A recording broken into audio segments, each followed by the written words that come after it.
Welcome to another Square and Compass podcast. Back to doing more of these podcasts after much of my time has been spent on live streams and my written content. I love both of those, but it's nice to get back to actual proper interviews. And it's nice to welcome back someone who's been on the podcast in the past, Stoic Dan. Thank you so much for joining. Yep, I'm looking forward to our talk today. So it was a bit of time since since I last had in the podcast. So I'll leave a link to the description. But let's start, let's start at the very, very beginning. Who are you? And you are with Orlando Stoics. What is Orlando Stoics? Okay. Well, Orlando Stoics is a group that is just about 10 years old now. In April, in a couple more months, we're going to be 10 years old. And we started with just 5 members. That was April of 2015. We just had 5 members reading Meditations by Marcus Aurelius. And we met one night a week. That was Monday nights back in those days. And the short story, to make it short, is that over 10 years, we grew to 2 meetings a week and then 3 and 4. And now we're up to 6 meetings a week. It's hard to fathom, but those meetings are different topics on Monday nights, book reading on Friday nights, new lectures on Sunday mornings. And we have 2 of those 6 meetings are in Spanish now. I don't speak Spanish myself, but one of our members, Jorge in Texas, is hosting the meetings on Wednesday nights and Sunday nights, and it's all in Spanish. What do you attribute, you think, the increase in attendance and just the increased involvement in Orlando Stoics? This will touch more on what seems to be an increasing interest in Stoicism in general that seems to Mm. exist even since you and I spoke. But for your group specifically, Orlando Stoics, what do you attribute the increased involvement in? Well, I think that the people we've attracted have curious minds. That's how I would uh, reduce it down to that one important element. Whether you're Stoic or Buddhist or any other tradition, if you have a curious mind, or as the Buddhists say, a beginner's mind, then you always love learning new things. And we try to make every meeting at Orlando Stoics interesting with dialogues and interviews. And so every meeting, we're always trying to include something interesting that goes back through history, psychology, philosophy, and that's what keeps them coming back. And what is your relationship with Orlando Stoics? You were the founder or one of the founders of Orlando Stoics? Well, that's an interesting bit of trivia. I actually did not start the group back in April 2015. It was started by a college student, but when he had to move away to get a job, I became the organizer. And since then, I've always been thinking about how can I make this better instead of just opening a book and reading straight out of the text of the pages, I always tried to add new things like an introduction, a related video. And today we're lucky to have this is, I think, a part of another important part of the community we built is we have about 12 dialogue partners. We have a historian, 2 psychologists, a medical doctor, um, and these people show up for the dialogues at the beginning of meetings and they help explain the topic for the day. So it's not just me talking, it's me and other very smart people describing these topics.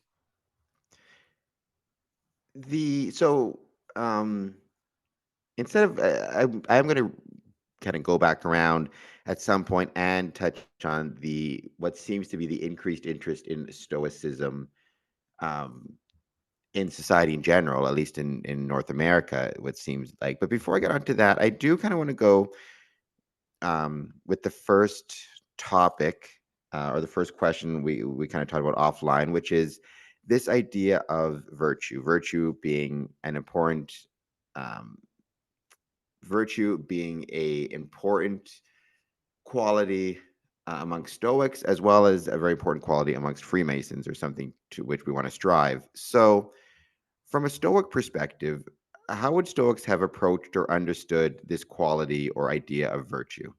Hmm. Well, some people actually come to our group and ask about this question as well. And the first important thing to realize about virtue is Stoics don't follow virtue just because it's virtue or virtuous.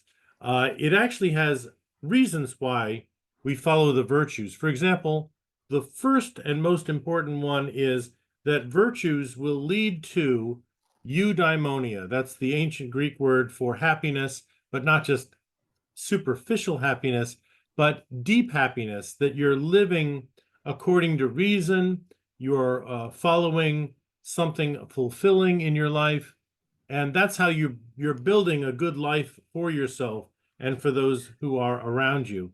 That's why eudaimonia is also known today in some circles. They describe eudaimonia as the gateway to a flourishing life. And of course, uh, that's really another question. Some people are looking for that gateway. They haven't found it yet, but virtue leading to eudaimonia and a flourishing life is one very important reason why Stoics follow the virtues. The other reason is that virtue, or my internal character, is something within my control. Stoics recognize everything else outside of me, other people, other events, they're all called externals, so they're out of my control. But something I can follow, something I can control is within, my character within. And so that's the other reason why we follow the virtues. To what extent did Stoics view virtue as um, like a naturally occurring phenomena that you could kind of like? Would they have viewed virtue as being invented or discovered?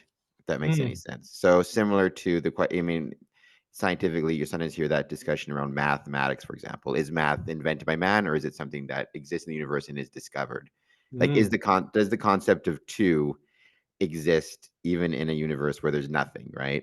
And right. would a Stoic have imagined, if you were to, let's say, imagine a universe in which there are no human beings, would virtue still exist as a concept, or is it something that humans created as a way to kind of deal with each other? Yeah. Well, I'll comment on your mention of mathematics. Mathematics is something that today in philosophy we consider that humans have discovered mathematics but not invented it. See, because mathematics was already here, we just had to discover it, that it's part of the fabric of the universe. And I think that virtue, the same thing we could say about virtue is that virtue is a part of life in this universe. Um, uh, and the Stoics specifically, when they talk about virtues, it's not just that idea, but it also goes back to what Plato talked about. He preceded the Stoics, of course, and virtue in this sense is basically describing how living creatures can live in harmony with each other using reason, using our faculties. Of course, animals and other creatures don't have faculties like that, but they still live according to certain a formula, you might say. And so that order, that structure, creates a more meaningful existence when we live within it. But when we strike out of that, then that's where trouble comes in. Well, it's interesting you bring up the idea of animals and virtue, right? Because there are, many examples in the animal kingdom of animals demonstrating a sense of, for lack of a term, a sense of virtue or morality within each other, right? I remember, so back in the day, I used to volunteer in Winnipeg. I was part of the Wheelchair Sport Association. They used to run these bingos to, collect money Mhm. for different wheelchair sports, and you would do it at the Regent Casino. I don't know if it's still there or not. I know the casino is still there, but inside of this casino, they had this giant fish tank, like tunnel fish tank that you go underneath, and they had all sorts of schools of fish. I remember I was in there talking one day to one of the guys who he was responsible for feeding the fish and cleaning the tank or whatever it is, and he pointed out, he said there was this school of fish, swimming around in circles, and there was one fish of the same type that was just hanging out by itself, kind of in the corner. And he pointed out, and he said that fish over there. he said he did something wrong. And I said, what do you mean? Well, he said clearly when, for example, one of the fish maybe takes too much food, or steals food, from another fish, or butts the fish out of the way during feeding time, the school will actually turn on him, or turn on that fish. I suppose I shouldn't be gendered about turn on that fish, Mm, whether it's a male or female fish. I'm assuming the males will be the one to do the stealing, but will actually kick the fish out of the school for a length of time, and the fish will have to just hang out by itself. mm, In the wild, obviously, that's going to create issues in terms of protection from predators, or lack of protection from predators. In a fish tank, it's not as big of a deal, but it's still. And he said eventually the fish will be allowed back in, but eh, the length of time it's going to be not able to swim with the school is going to be dependent on what it did wrong, whatever it was. And so, I do sometimes wonder about this idea of virtue, how much of it is unique to people versus, is it just that we as humans have the capability of putting words to these concepts, but the actual concept is something that would go back to, you know, the whatever animals were the first to form groups for protection of some sort, and trying to mm, create these regulating systems whereby you're making sure that you don't have free riders getting all the benefits of the group while at the same time exploiting it. So mm. I think there is a very interesting question about what actually, how much of virtue is a human construct versus how much of it is something we discover and put words to. And we're discovering more in this area. For example, a lot of researchers in another area are looking at the culture of bonobos, those monkeys that have a lot of human qualities and especially culture. The way that they behave around each other is very enlightening. There's also in the Stoic literature, for those who want to look it up, there's a metaphor of a pack of wolves, that when a new wolf is born into the pack, as like a baby wolf, of course, it follows its mother or father closely, but as it grows up, it discovers something as a baby. First, it knows, or it recognizes its own identity as a separate identity from others. And then through a process which we call oikiosis, that's OIK, oikiosis, the baby wolf realizes its relationship to other wolves in the pack. Maybe even after a while realizing, oh, that's the alpha male that leads the pack. And so as it grows up, it realizes its place in the pack and its alliances and the respect that needs to be paid. And so that's another thing that I think relates to this topic of recognizing our place in things and in terms of virtue. Do you think that, or to what extent do you think the Stoics would recognize? Um, I mean, Aristotle. I know he wasn't a Stoic, but Aristotle had the famous expression, right? Man is a political animal. Not, and obviously he, when he said that, again, not as an expert in philosophy, but to my understanding, he didn't mean men are Republicans or Democrats or left wing or right wing. He meant, right, men or humans have a tendency to form together into groups, and then to give those groups rules and structures and order, and kind of put politics in that way. To what extent did the Stoics view that tendency? Did they have the same view of people in terms of their tendency to form into groups based on different categories, and then to try to provide structures and orders to those groups? Hmm. Well, let's see. I'm thinking back through readings in this area. I know the three big things that I remember easily is from Socrates, the Stoics got a lot of skepticism and asking questions. From Plato, it's the idea of the virtues, and from Aristotle, it's taking action, not being passive. About cultures and structures, I'm not sure about those things. But the thing that I emphasize in teaching classes and such is the Aristotle teachings are very important to the Stoics that came after, because Stoics could be heady philosophers. We could think a lot and not act, but Aristotle told us to put things into action. Don't just think about things endlessly, but decide to take action. And even if you fail, keep going.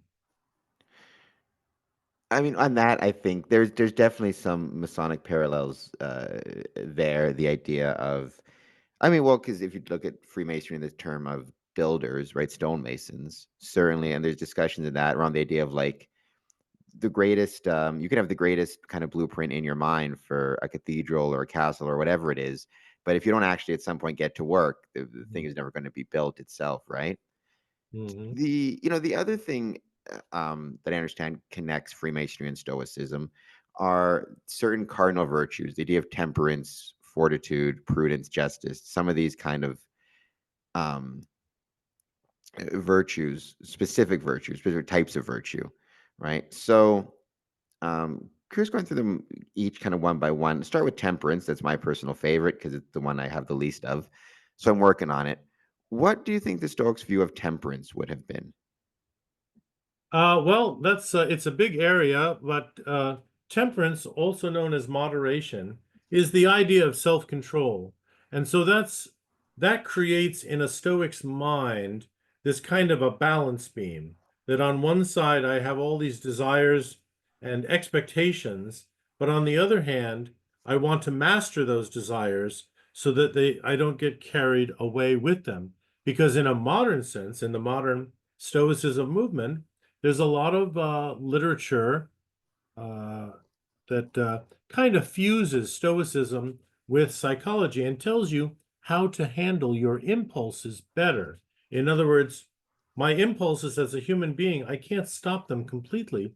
But as I have a desire to do this thing over here, or to buy this thing over here, or maybe just have a fast reaction to something, I can still manage those impulses if I have training, a Stoic practice, for example.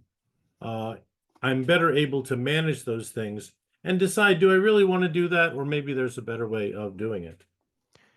You used a really interesting word there that I wasn't expecting, expectations. So Mm, I understood kind of when I think of temperance or moderation, the idea of desires, right? And trying to be moderate in your desires and the idea of the balance being, um, you know, uh, um, not falling too far into any one particular desire on either side of that, right? Not mm, veering too far from a particular path of kind of virtue. But, I wouldn't think of moderation in terms of moderating one's expectations, but that's a really interesting concept. So can you mm. maybe go into a little bit more of why you use that word and kind of the Stoic understanding of expectations and Sure. how that applies to moderation? Right. So in the Stoic world, I'll cover that first. One's expectations, which might be driven by ego um, or our desires. I mean, maybe I want to build this big thing, like a company. I want to do it just because I want to build a huge fortune of money. Um, but the Stoics practice on this topic because we know that all the steps between here and there are many of them rely on externals, which I cannot control. So if my expectations are too high because I expect all these things to go just right, that's where I can get upset because I don't reach all those expectations. This is how it works in the Stoic world. Now, in the Buddhist world, the word expectations is replaced by attachments, and it's the same concept. A Buddhist practice would teach you to lower your ego and have not so many attachments because as the Buddhists say, more attachments leads to suffering. You know, I'm fascinated by that concept, the expectation concept you gave, because I've seen, I'm not even speaking Masonically, just in my life, right? One of the like the danger of setting expectations. So I always try to tell people, not that people ask me for advice necessarily, but if and when they do, right? I always try to give the advice of like don't do anything out of an any type of expectation. Just do it because you love it. If you don't love it, then don't do it. Because I've known a lot of people who uh make sacrifices with either a stated or unstated expectation of what that sacrifice will bring them. And then when they don't get what they're expecting, that leads to things like bitterness and resentment and anger.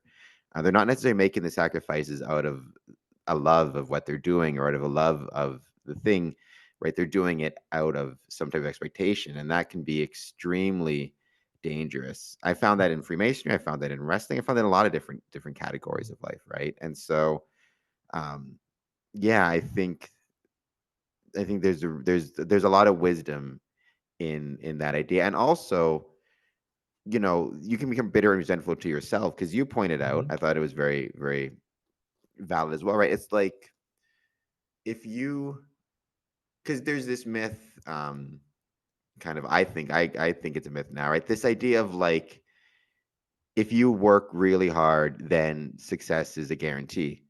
Right. And so Mm. if people find that they're not successful, their assumption is, well, I must not be working hard enough, or I must have made a mistake, as opposed to what you pointed out. So much of it is outside of your control, right? Mhm. So much of it. So sometimes you can do everything right and work as hard as you can and still fail. But that doesn't mean that it's your fault. It just means it's the way things worked out, right? Not allowing Yeah. that expectations to create bitterness towards yourself or others. So And this very point, I often advise entrepreneurs and startup companies in the Central Florida area on this item is that, let's say there's a startup that wants to build this new great thing, whatever it is, software, hardware, some other product, doesn't matter what. They have a vision for it, but in the process of building it, they find certain roadblocks, things that maybe they didn't see that it was coming down the road. And I tell them that if you persevere, not just having high expectations and then failing and feeling terrible, but if you persevere as a Stoic and you reason it out that there's a solution around this obstacle, you might be the first one to invent that thing, and then you will be a success. yeah, and success, you can define success a lot of different ways, right? But I Yeah. think the best maybe example I ever heard of it was Will Ferrell had some interview. I forget when it was, but he said, early on in his career, um, somebody told him, like, look, you're if it was just a matter of talent and hard work, then your success would be guaranteed. But he said, at the end of the day, it's not just a matter of talent and hard work. It's also a matter of luck, which is completely out of your control. So he said, if you're going to do this, then do it because you enjoy it, and it's okay to walk away. And Mhm. he said, if you're not successful, it's not a reflection necessarily of anything you've done. It's just a reflection of the circumstances. And Will Ferrell said, that took such a weight off of his shoulder and made him feel so relaxed that he stopped worrying about being a success. He just worried about having fun, enjoying himself. And that expectation being removed of having to be successful completely changed his outlook on it. So probably something there for it. Um, Mhm. so yeah, so that is a Stoic view on temperance or moderation. Um, Connected to temperance but different, what would be the Stoic view of prudence? Prudence. Well, let's see. Uh, do you mean the justice or the wisdom? Uh, Well, so prudence, I would say more the caution. the caution. Um, well, see, sometimes I relate that to moderation. Prudence. See, See, I because feel like they there are four virtues total: wisdom, courage, justice, temperance. Which of those are you relating prudence to? Maybe the wisdom part?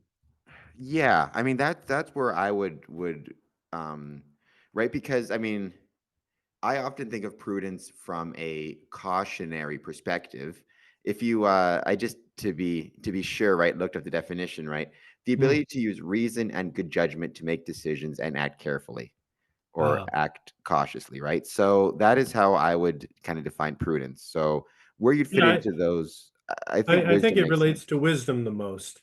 It's just one of those alternate words, just like for temperance, we sometimes say moderation. But if I were to talk about prudence or wisdom, then this is something that is important to a Stoic because as we follow the virtues, we're working on our character. We're always thinking about if we're going in the right direction.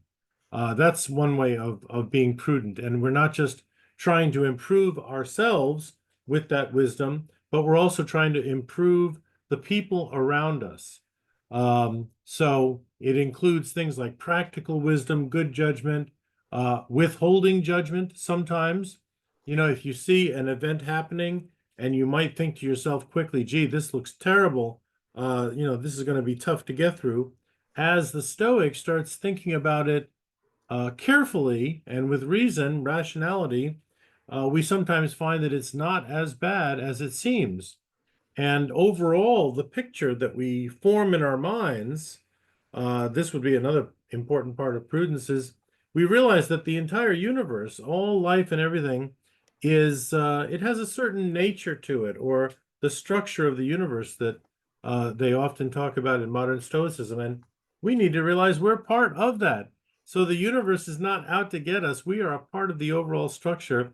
We just need to operate better within that space.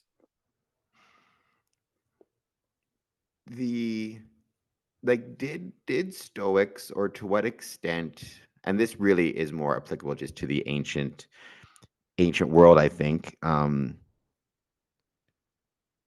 what extent did the Stoics kind of have an understanding of the difference between, say, like the mind and like the brain as a structure? Like, so would they have understood things when it comes to kind of judging wisdom or judging somebody else's wisdom or their ability to be prudent, right? Did they have understandings of things like mental illness, for example, or brain injuries, or was their kind of belief more that everybody kind of was relatively equal plane and each could access wisdom and prudence as well as the next? It was just a matter of choice, or was there some understanding of, you know, the brain as a entity that can become sick itself and maybe affect the Mm, ability to search for these things, wisdom in yeah. particular? They did have an understanding that we're all at different levels or different steps in our life, you might say. There are some people who make terrible decisions all the time, and so we need to be patient with them. There's a famous line in Meditations, I think it's in um, book 2 of Meditations, where Marcus Aurelius talks about you're going to be dealing with difficult people, and they are Every day ignorant when of certain things. every So, day when you wake up, tell yourself you will meet the most ignorant. I forget what it yeah. was, but yeah, I always like that quote. Right. And he doesn't just classify them as that. He also ends that first paragraph in book 2 by saying, they are my kin, not by blood and birth, but by, humanity. I'm paraphrasing now, but by humanity. We're all in this together. And so he says a very empathic thing there, that we need to understand that everyone's at their different level. So going on, fortitude or strength, right? How would the Stoics understand that particular virtue? Yeah, fortitude or courage is Courage, yeah. another, yeah, it's another important area.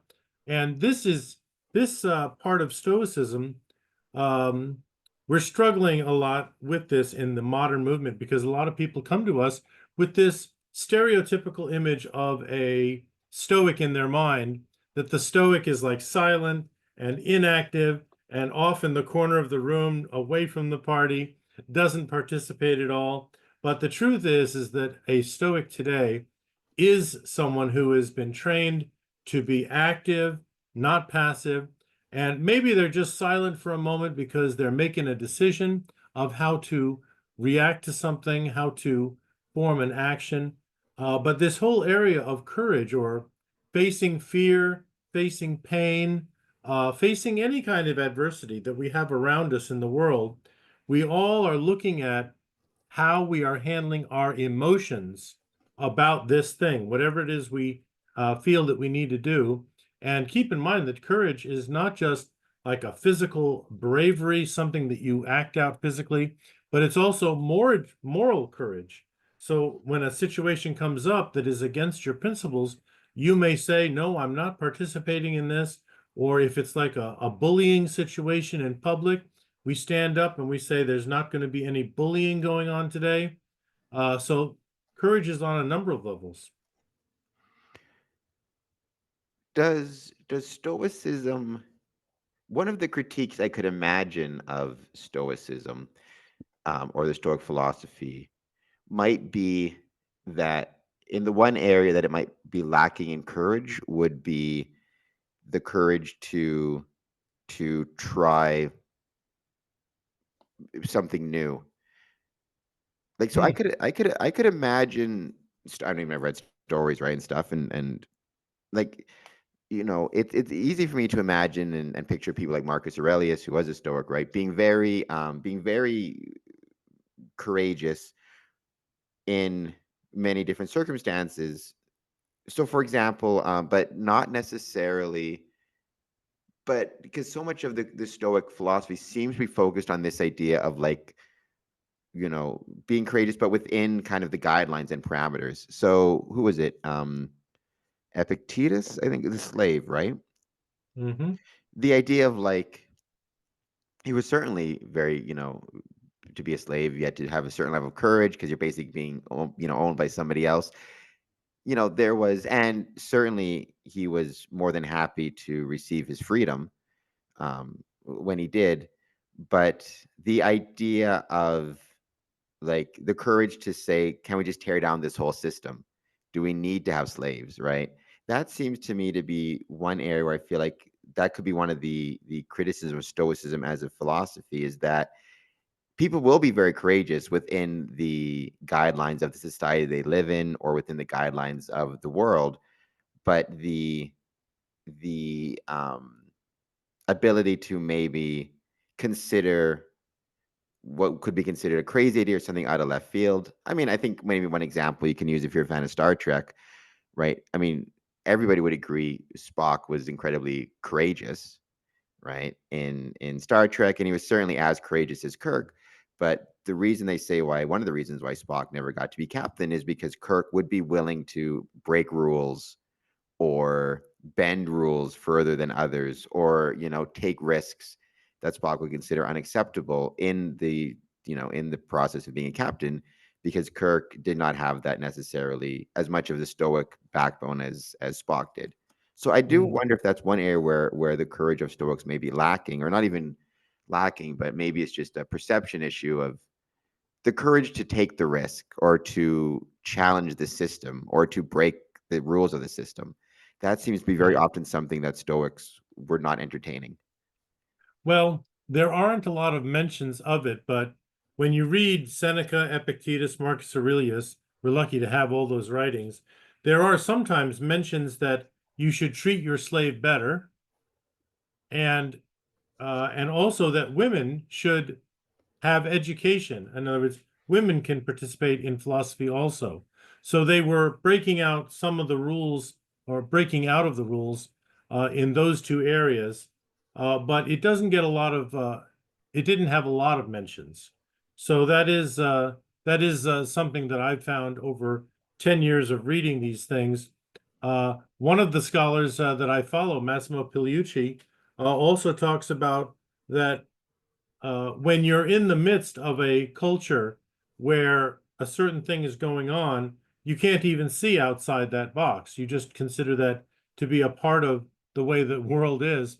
And so, even if you did identify that box and you wanted to get outside of it, you have to realize that saying it or talking about it a lot could get you killed in ancient times, because you're saying something that's just contrary to society at that time. I guess I'll go back to the Star Trek reference again. I don't know if you're a Yeah, fan of Star Trek or not. I am. Um, oh, so then there you go. So you'll know this reference. I guess my question to you is, how would a Stoic approach the famous Kobayashi Maru test, Yeah, right? the Because test. famously, I guess, spoilers alert to anybody who's watching this who's not a fan. Famously, it was a supposed to be what was meant to be a no-win test to see how a Starfleet officer would handle a situation where the defeat was basically 100% guaranteed. The ship was going to get blown up. How do you react in that situation where it is a no-win situation? But famously, Captain Kirk cheated and reprogrammed the computer, right? From a Stoic perspective, like, would a Stoic even consider cheating? Would he, like, how would a Stoic approach that test? Yeah, well, there's a lot of ways. The way that I would do it, if I were taking the Kobayashi Maru test myself, I might try to maybe minimize damage to my crew and my ship in the simulation. And yeah, but see, to cheat the test, or like what Kirk did in that Star Trek 1989 movie, is what he did is he found a way to hack into the system and cheat it. So that's something that I would view as unethical, and I would stay within those bounds, but I would try to find maybe the best outcome. See, so that is, I think, one of those very interesting, interesting, interesting Stoic kind of. Um, that's something. I mean, I don't know because I'm not an expert in philosophy. What you would call like the philosophy of Kirk, but Mm. the you know the refusal to accept kind of any type of parameters versus kind of the more stoic acceptance of those parameters, still acting bravely within those parameters and courageously within those parameters. I think Mm. that's a really interesting. I don't know what the Kirk philosophy would be, um, but I find it very Yeah, interesting. Kirk's philosophy, as I think there was a line in that movie where he said the test is itself a cheat because you can't win the game. So that was his justification to cheat the cheat. Do you know what the just out of curiosity, as a much more, do you know um, like what the actual philosophical school would be? Wouldn't it be Stoic? Wouldn't it be nihilism? Would it be Um, or what type of philosopher do you think would be closest aligned to, would be most likely to agree with Kirk's view? I feel like the Wow. cynics probably. Well, there is something I remember from Bertrand Russell, the in the 1900s. He wrote about how there are times where you need to lie. In other words, not be 100% ethical, state the truth all the time. Uh, Bertrand Russell had a line somewhere in his writings that he said, if you need to lie to prevent someone from suffering more, then that would justify a lie. So kind of So that's kind of along the same wavelength. the opposite of the Kant approach to it. Yeah. Um, so we've hit temperance or moderation. We've hit prudence or wisdom. We've hit Justice is next. fortitude. Right. We've hit fortitude Yeah. or courage. So last, and it's the same word in both cases. This time, justice. How would a Stoic approach the idea of justice? Yeah, well, a good starting point is in modern Stoicism, the movement. One of the popular terms is called cosmopolitanism. There's a lot of articles and videos on it, and Sorry, basically, yeah, cosmopolitanism? yeah, Sorry, cosmopolitanism. Yeah, so politanism. it Okay. comes from cosmopolitan, Okay. the general, like the city or Yeah. whatever structure. So in cosmopolitanism, what it means in Stoicism is that it starts with the basis that we are going to treat others fairly. We realize that we're all a part of like a family. We should act in ways that support each other, not just doing what is right, but doing what's fair. And sometimes considering when we have a chance, because just treating others around us is challenging enough. But once in a while, you get to a point where things are going pretty well, and then you can step back and look at society as a whole, and you can think of how can I treat the whole thing or make things better for everyone. This is, I guess, part of one reason why I like technology is maybe someday I will invent some app or something that reaches a lot of people and makes things better as a whole. And so to encourage people to live better together, a greater sense of harmony. That's, by the way, harmony is borrowed from the Taoists. So there's a lot of wisdom here in justice and how we treat other people.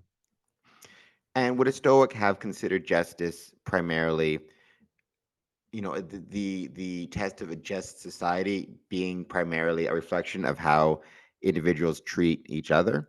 Would they have also had potentially some idea of justice more in terms of the abstract, I guess not even abstract, but more in terms of things like how people treat the earth, how people treat animals, how Mm, people um, kind of treat things, even in some sense, right? Like, are they yeah. wasteful of, do they, are they wasteful of technology, or Do they try to preserve the things they create? Like, how much of justice would be viewed as the relationship between people versus the relationship between a society and the larger world and the things within it? Hmm. Well, 2 pages from history on this topic. Justice back in the Roman world, like when Marcus Aurelius was emperor, uh, Roman culture at that time uh, wanted to nurture its citizens, especially young adults. They wanted them to grow up to be more cosmopolitan. They didn't use that word back then, but they wanted Roman culture to be more cohesive, to treat each other's fairly. And to answer your question now, in a modern sense, if I turn the page over to the history books of today, we have some Stoics over in Europe who are extending cosmopolitanism to the environment and how we treat everything on this planet. So animals and waste products and all that stuff, that's being cosmopolitanism is being extended. I mean, I feel like there was in the ancient time, maybe not with the Stoics per se, some attempts to expand this idea. Like Pythagoras, right? He was, if I recall correctly, vegetarian, famously because he thought animals had a So, soul. I could be, somebody will be jumping in the comments and being like, "You're wrong, Cameron," but I'm nearly positive that Pythagoras was one of the first to view animals as themselves as having a soul, and so I think there were some attempts to do so, but I think I mean I don't know if the Stoics would have considered, for example, animals, the way you treat animals to be something worthy of either praise or condemnation or jest or not jest. If you were yeah. Yeah, I um, can't remember any references in that area. the and if from an environmental perspective, I mean, they must have understood, the ancients understood things like bad water, bad soil, good soil, but the extent to which humans had a responsibility to actually try to keep from polluting the land and stuff. It wasn't a large scale issue the way it would be nowadays. But there was some understanding of it certainly at the time. Right. Well, certainly today, if we were to extend Stoicism, I'm sorry, extend cosmopolitanism or Stoicism to things like farming and urban planning, obviously there are a lot of obvious things there that if I put some planning into this, it's going to be a better situation for us all, not creating so much trouble, not harvesting so much food that it goes to waste, in storage. So yeah, there's a lot of obvious things to that in the modern sense. So I do want to kind of circle back to what we started talking about earlier, right? As you discussed, Orlando Stoics is growing. Hmm. Um, in the last 10 years, and that seems to parallel a growing interest in Stoicism. It seems like certainly in North America and Europe. Um, you know, what are some of the things that you might attribute, or what are some of the causes you think of this, what seems to be increasing interest? And to what extent do you think it's an interest specifically in Stoicism, or do you think there's also just an interest in philosophy in general? Um, Hmm. in the last, let's say, 10 years, let's say since the founding of Orlando Stoics. Right. Well, I would, although there is a general interest in more philosophy or scientific thinking, I think that Stoicism specifically is growing very quickly because young adults today, for example, as one group, they are thinking in a more non-denominational type way, a more general or empirical type way. They want to embrace those things that are more scientific. And so in that way, Stoicism has a lot of things to offer. It's kind of like a mixture of psychology and other sociological topics. And I think it appeals to them in that way. But also, there's another group of people, you probably heard of them, the minimalists. The minimalists also embrace similar ideas. They either follow minimalism or Stoicism because they do want to reject a lot of the materialism and the consumerism that's going on around us. And they want to focus instead not on those externals. They want to look within. They want to have that inner peace, the simplicity, the mindfulness that people talk about. But how do you get there? Well, Stoicism or minimalism is one way to do it. And then, of course, there are people who have great obstacles to overcome. We've already talked about the entrepreneurs and the startup companies. They have a lot of things to get through, obstacles to overcome, and resilience and focus. They need all those things. Stoicism offers that. So I think, in addition to, I think the first group that was identified was people in the military. They like Stoicism because it complements their character values that they are training for. So all these groups, I think, have a connection to Stoicism, and once they find us, they feel good about it. See, I find it interesting. You know, the connection between the Stoicism and the military doesn't surprise me at all. That seems like a very natural fit. Mm. There's all sorts. I mean, I remember watching a video about military training, and they did one thing where they would call up I guess, a recruit or a cadet. I'm not sure what the term is, uh, and the drill sergeant would basically just have, he'd hold his hands out. He'd say, "Pick a hand, left or right," with no um, explanation as to what was in each hand. And if the kid, in one hand it said like take a 5-minute break, in the other hand there's a card that said do 500 push-ups or something. No way to know which is which.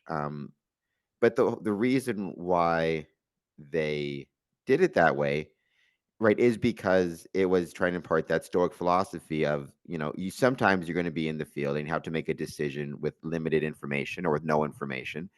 And sometimes that decision will, work out well. Sometimes that decision will work out poorly, but either way, you just have to keep going, right? Mm. And that's a very Stoic idea of, you're Mm. forced to make a decision and then you deal with the consequences of it, without kind of complaint. I am surprised that Stoicism would necessarily be popular amongst entrepreneurs, especially because when I think about entrepreneurs, I tend to think more of the Zuckerberg, or the Facebook, move fast and break things, right? Famously, that was Facebook's motto. Um, right. So what is it about, you think, entrepreneurs, or what is it about Stoicism that attracts entrepreneurs? And do you find, because again, move fast and break things, that's a very kind of hyper Mm. specific um, approach that really is kind of a Silicon Valley approach, right? A tech startup Yeah. approach. Um, Yeah, well, the sound of that motto, move fast and break things, that's part Stoic because you realize you're going to make mistakes and you're going to work with them at the time. But the moving fast in general is not a Stoic thing. A Stoic would tend to move slower and break things, if I'm to update that motto a little bit. But here's why I think entrepreneurs go for Stoicism is because when you get past those, the solving of obstacles and the building of your resilience or your motivation to keep going, I think another thing that you realize is you can also build a company in a Stoic or philosophical sense that is fulfilling to you. That is, it is useful and functional to society. One of the one of the companies that I think was founded right here in Orlando is a company that they collect used soap from hotel rooms. And of course, Americans would never want to buy that soap because it's been used, but they package it, they melt it all down and make new bars of soap, and they ship it to Africa where they have no soap at all. And so it helps people's lives by preventing a lot of disease. And that is a very fulfilling type of work. And they made a company out of it. They're successful. yeah, I wonder if the idea of the moving fast and breaking things from, like, because the nature of tech, it kind of by definition is kind of dealing where the map ends, right? Where there's tigers, because Hmm.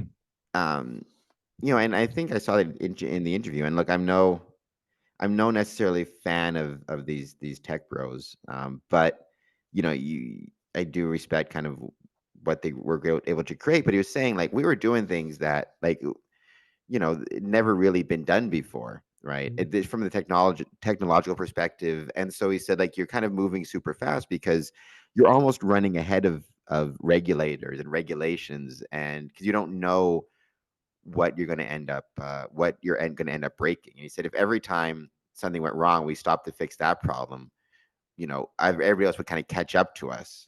It's Mm. an interesting kind of a tech version versus the soap example, right? Where it's an incredibly clever, incredibly smart idea, makes people's lives better. So certainly, and the Stoic philosophy, fit the justice criteria quite well. But it's not necessarily relying on any new technology or new innovations in that Right. sense. It's kind of Yeah, it was more using of a vision of a process that literally, we use the term win-win situation a lot today. Well, it was a win for the hotels because it saved them the disposal costs of all that soap product, and it's a win for Africa because they get soap where they didn't have it before. win-win is good, right? We need more of those. Mm. So I am curious, do you what, or as much as you could know, right? Again, I talked earlier about the idea of man as a political animal.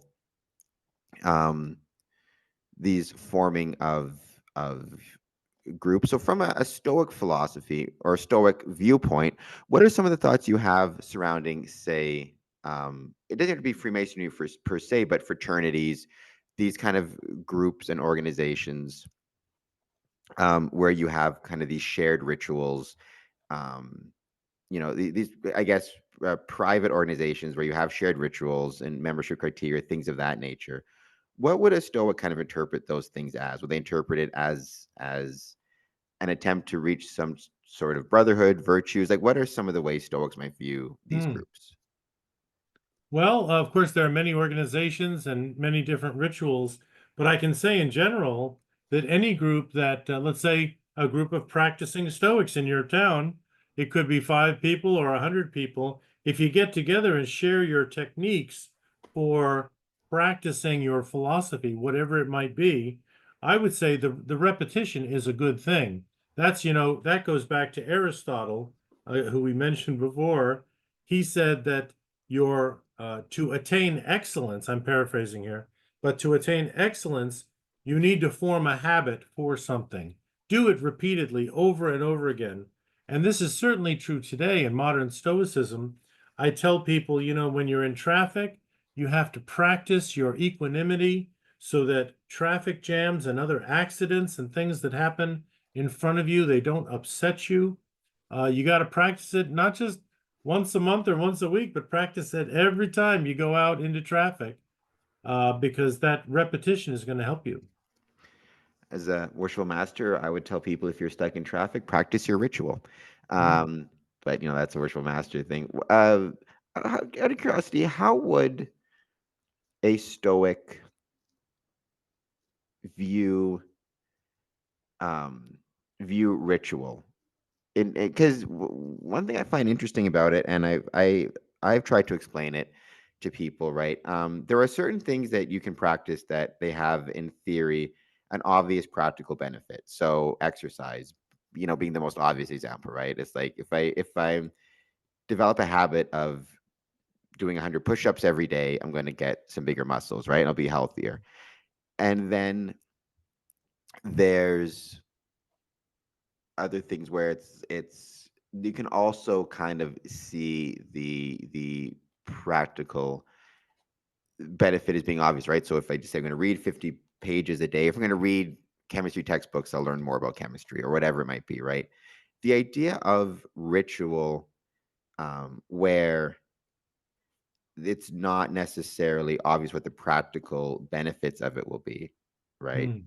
um and again, the one example you could use is the military, right? What is the practical benefit of cleaning the floor with a toothbrush? Well, discipline, sense of Mm. respect, things of that nature, right? But to what extent were Stoics, or do Stoics even today, you know um view things in terms of like practical, impractical, or do they recognize kind of the benefits of certain things, even though they may not seem to have practical applications, the benefit of things for those working on the virtues, humility, things of that nature? Mm. Well, I'll give you 3 examples. morning, noon, and night. In the morning, one of the metaphors that I think of or think about is Marcus Aurelius in Meditations, Book 5. He talks about when you get up in the morning, don't just stay under the covers where it's warm and safe. He says you need to get up and do what a human being needs to do. And that little paragraph at the beginning of book 5 is really interesting and hilarious to me because he was the emperor of the known world, and he's got to give himself a pep talk to get out from under the blankets in the morning. And that's the kind of motivation that I wake up to in the morning. The other thing is midday is I ration the amount of time I spend on devices and online is I always leave time during the day for thinking about how I can solve upcoming problems or things that are on my table. I bring balance to that, in other words. And finally, in the evening, I do make an entry into a journal. It helps, just like Seneca wrote about in the first century. I think that was about the year, I don't know, 55 or 60. He was writing in his journal at night when everyone else had gone to bed. He lit a candle, wrote in his book, and for him, I think what he identified is it's a way to inventory your character and think about how can I be a better person tomorrow. And if we don't take that time to think about those things, improvement is going to be tough. Improvement is, I think, always tough, but it's going to be tougher. So you're absolutely right. You do those things to, don't make a hard job harder than it needs to be, right? I think improvement is one of those things that, yeah, make it easy on yourself if you can. And I agree 100%. I think morning and night, everything you said will help improve somebody, but especially that journaling process. Mhm. With that, it's been wonderful to have you back on the podcast. Thank you so much. I do want to remind everybody, I, the reason I've been doing as many of these long form podcasts is because I have been doing more live streaming. So Mondays through Friday at 1 p.m. Eastern time, jump on Square and Compass channel. I'll be doing a live stream. I'll be talking about any number of different topics, right, to Freemasonry. Also, don't forget, check me out on Medium and check out my Patreon. You can join for free. You don't have to pay anything. It'd be great to have you. Thank you so much. Like I said, it's been wonderful to have you back. Freemasonry and Stoicism. Well, really, we're going to be honest.